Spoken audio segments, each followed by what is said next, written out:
el borde estero. Yo quería que estuviera con menos gente, pero está lleno. Está lleno. Estoy en el 64.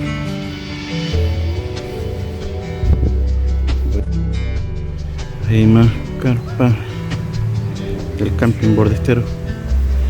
Y ahí la gente está bañándose en el estero. Es bajito. Y hay muy harta gente. Está lleno.